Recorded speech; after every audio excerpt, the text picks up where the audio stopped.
ہمارے یہاں منگنی ہوتی ہے، شادی سے پہلے بیگم اپنے شوہر کا ہاتھ پکڑ کر کے انگوٹھی پہناتی، اور شوہر نامدار جو ہونے والے ہیں وہ بھی بیگم کا ہاتھ پکڑ کو سونے کی انگوٹھی پہناتی۔ ارے نکاح سے پہلے یہ کیا معاملہ؟ ایک غیر عورت کا ہاتھ پکڑے یا عورت مرد کا ہاتھ پکڑے، مرد عورت کا ہاتھ پکڑے؟ اور ہمارے یہاں یہ بھی ہے کہ شاید آپ کے یہاں تو نہیں ہوگا، خواتین چوڑیاں پہنتی ہیں، چوڑی پہنانے والا ایک نامحرم عورت کا ہاتھ مل ملا کر کے اس کو چوڑیاں پہنا رہا۔ ارے یہ کیا بے شرمی ہے بھائی، ایک عورت یہ غیر مرد کے ہاتھ میں ہاتھ دے رہی، اور یہ سونے کی انگوٹھی دولہے کو دی جا رہی، اور دولہا جو ہے سونے کی انگوٹھی چلو خاتون کو تو پہنا مگر اس سے ابھی تو نکاح بھی نہیں ہوا، کس طرح پہنا رہا؟ یہ رواج کیسے ہو گیا؟ اور آج برا مت مانیے گا آپ، حق بڑا کڑوا ہوتا، چمن میں تلخ نوائی میری گوارا کر، مہمان سمجھ کے معاف کر دیجیے گا۔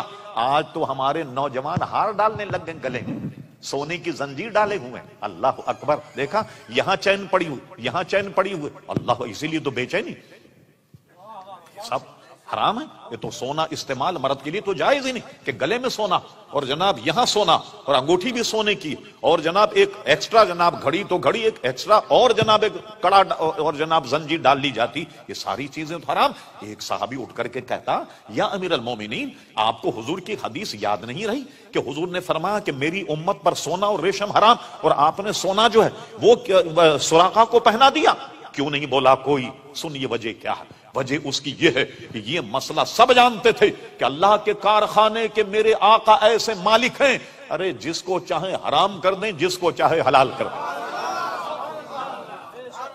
وہ حضور علیہ الصلوۃ والسلام کی زبان، آپ کا دہن، یہ لوگ کہتے ہیں حضور بڑے قانون داں تھے، میں کہوں گا قانون داں نہیں، واقعی بہت اچھے قانون دان تھے، مگر قانون ساز ہیں۔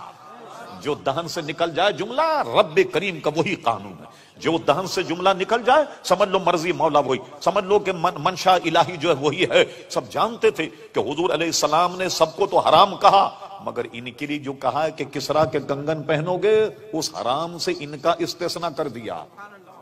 دیکھا آپ نے، اسی کو اعلیٰ حضرت امام اہل سنت کہتے ہیں، میں تو مالک ہی کہوں گا کہ ہو مالک کے حبیب، یعنی محبوب و محب میں نہیں میرا تیرا۔ آپ نے انداز لگایا مقام مصطفیٰ۔ چلیے ایک تو یہ مسئلہ تھا سونے کا، اب میں آپ سے پوچھتا ہوں، یہ بتائیے کہ جب حضور نے فرمایا سراقہ تیرے ہاتھ میں سونے کے کنگن پہنائے جائیں گے، مجھے جواب دیجئے اگر ایران فتح نہ ہوتا کنگن کہاں سے آتا؟ قول رسول کا کیا بنتا؟ ایک بات۔ دوسری بات آپ یہ سمجھیے، اگر سراقہ کا انتقال ہو جاتا کس کے کنگن پہنائے جاتے؟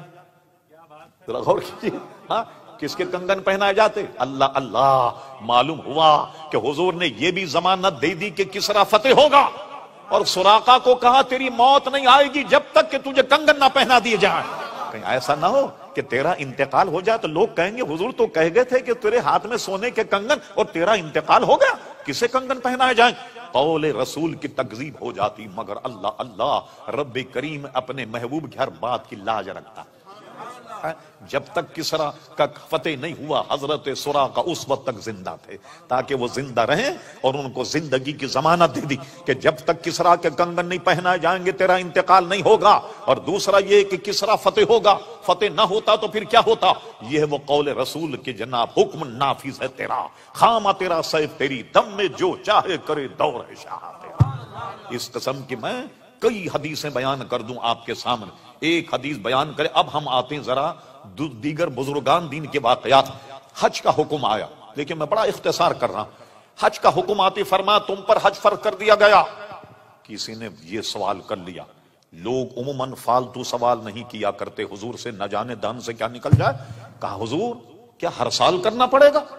آپ نے سکوت فرمایا، تھوڑی دیر کے بعد فرمایا سنو، جب تم نے مجھ سے سوال کیا ہر سال، اگر میں ہاں کہہ دیتا ہر سال تمہیں حج کرنا پڑ جاتا، اگر میرے دہن سے نکل جاتا کہ ہاں ہر سال تمہیں حج کرنا پڑتا۔ اب سنو، زندگی میں ایک مرتبہ حج فرض ہے، ایک مرتبہ حج کرنا ہوگا۔ اور اللہ اکبر، تو آپ نے دیکھا قول رسول صلی اللہ علیہ وسلم کی اہمیت۔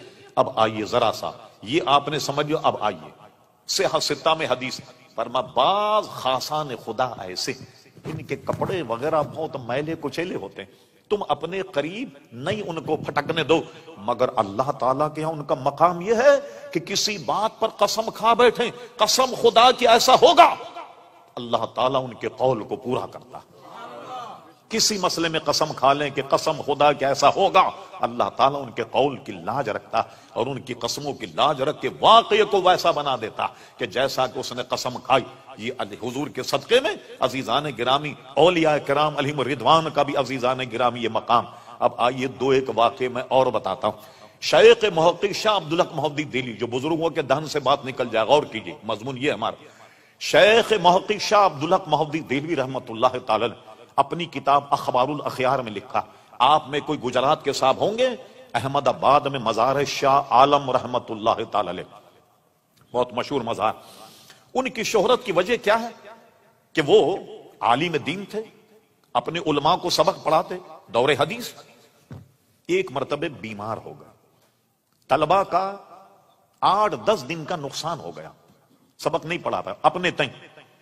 8-10 دن کے بعد وہ ایک تخت پر بیٹھتے، اس تخت پر بیٹھے اور کفے افسوس کہ بہت برا ہوا، 8-10 دن میں بیمار رہا اور تمہیں سبق نہیں پڑھا سکا اور ناغہ ہو گیا سبق کا. انہوں نے کہا نہیں صاحب، آپ تو روز ہمیں سبق پڑھاتے رہے. انہوں نے کہا روز سبق پڑھاتے رہے. کہا میں تو بیمار تھا، یہ معمہ بن گیا.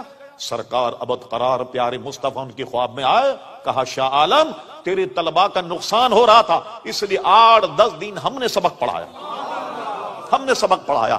تو جس تخت پر وہ سبق پڑھایا گیا، بعد والوں نے اس تخت کو اٹھا لیا. اب اس کے بعد کوئی نہیں بیٹھ. اٹھانے کے بعد ایک درخت میں لٹکا دیا، جو آج بھی درخت میں لٹکا ہوا. اور مشہور یہ ہے گجرات میں، پورے ہندوستان میں، اس تخت کے نیچے کوئی آدمی اگر جائے تو پیارے مصطفیٰ کی جلوہ گری کی برکت سے اس کی دعا قبول ہو جاتی. لیجئے صاحب، شیخ محقق لکھتے ہیں، شاہ عالم رحمت اللہ جا رہے ہیں، یہ بات زبان پہ رہے، آپ کے ذہن میں رہے کہ قول رسول اور بزرگوں کے قول کا حضور کے صدقے میں کیا عمل. ایک جگہ جا رہے تھے تو اس کو لکھا کس نے؟ امام المحدثین امام الائمہ شاہ عبدالحق محدث دہلوی. یہ 200-400 برس پہلے کے نہیں، ان کے وصال کی تاریخ 1052 ہجری. اب اندازہ لگائیے، 300 سال سے زیادہ عرصہ ہو گیا. اتنے پرانے محدث سارے ہندوستان میں سند حدیث کے لانے والے شیخ محقق شاہ عبدالحق محدث دہلوی رحمۃ اللہ علیہ یہ جا رہے تھے. توجہ، ایک چیز سے ٹھوکر لگی، ایسے ٹھوکر لگی. جب ٹھوکر لگی تو فرمایا یہ کیا ہے؟